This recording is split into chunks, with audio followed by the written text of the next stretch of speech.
Finalmente, o governador do Rio de Janeiro, Wilson Witzel, vira réu por corrupção e lavagem de dinheiro. Uma ótima notícia para o Brasil, nessa véspera de um carnaval sem folia. Um outro assunto que eu quero comentar hoje é a Lava Jato. E aí, a notícia não é tão boa assim.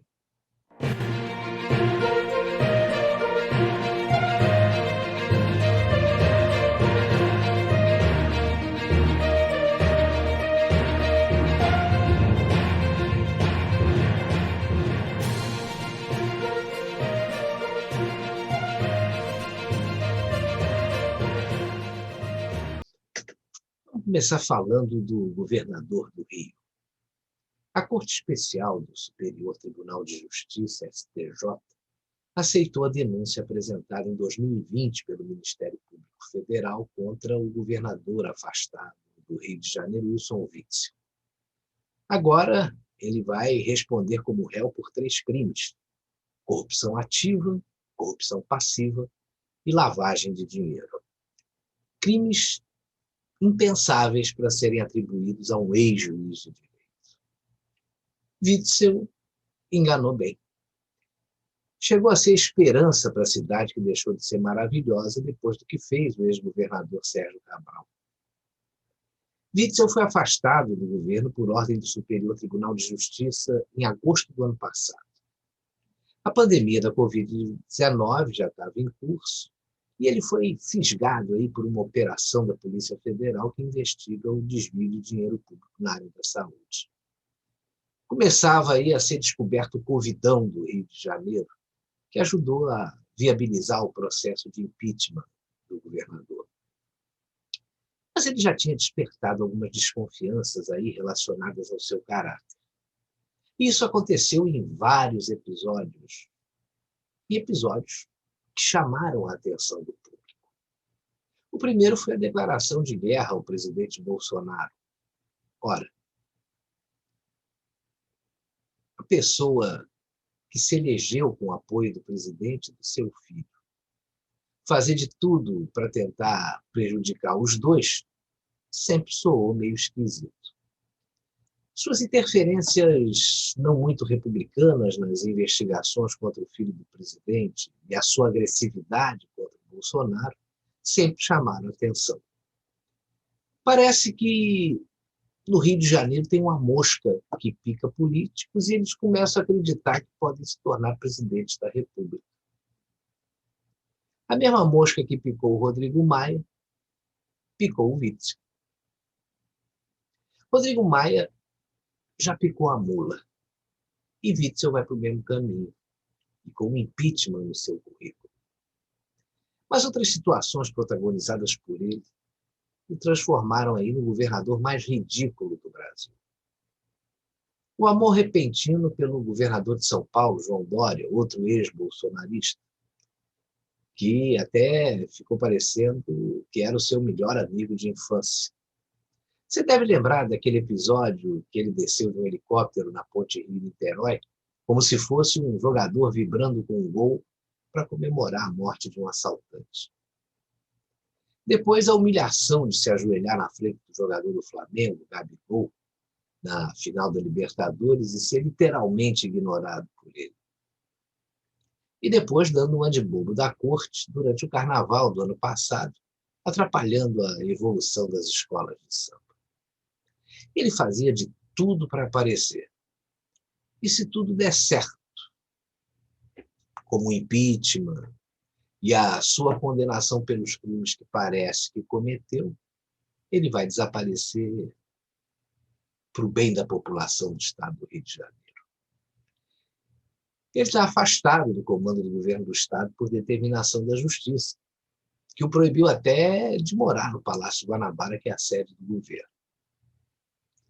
Até 2022, se o impeachment não sair, quem governa o estado é o seu vice, Cláudio Castro. Ele é um ilustre desconhecido, em que a população e o Ministério Público têm que ficar de olho. Isso aí é só um palpite. Mas um outro assunto que chamou a atenção ontem foi a repercussão da decisão do Ministério Público de enviar à Corregedoria do Conselho Nacional do MP um pedido de investigação contra os procuradores da Força Tarefa da Lava Jato de Curitiba. A solicitação havia sido feita pelo presidente do Superior Tribunal de Justiça, Alberto Martins, na semana passada. Ela foi baseada em mensagens trocadas pelos procuradores da Lava Jato e que foram roubadas por hackers que acabaram sendo apreendidas naquela operação chamada spoofing. Numa dessas mensagens, o procurador Deltan Dallagnol teria sugerido pedir à Receita Federal uma análise patrimonial dos ministros do STJ, o que poderia configurar uma investigação irregular sobre os ministros na primeira instância, né, já que eles possuem foro privilegiado. O corregedor vai analisar se há elementos de infração funcional suficientes aí para abrir uma sindicância contra os procuradores. Só tem uma coisa nessa história. As mensagens têm origem criminosa, porque foram roubadas por hackers que invadiram as contas pessoais mantidas naquele aplicativo Telegram por diversas autoridades. Portanto, esse material jamais poderia ser considerado porque se trata de material ilícito. É isso que diz a lei. Mas é bom a gente relembrar alguns fatos. A Operação Lava Jato foi uma das operações mais bem-sucedidas do mundo no que se refere ao combate à corrupção.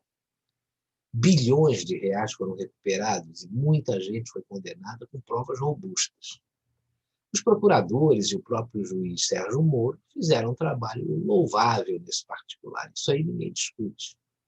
Excessos podem ter sido cometidos, afinal, todos são humanos.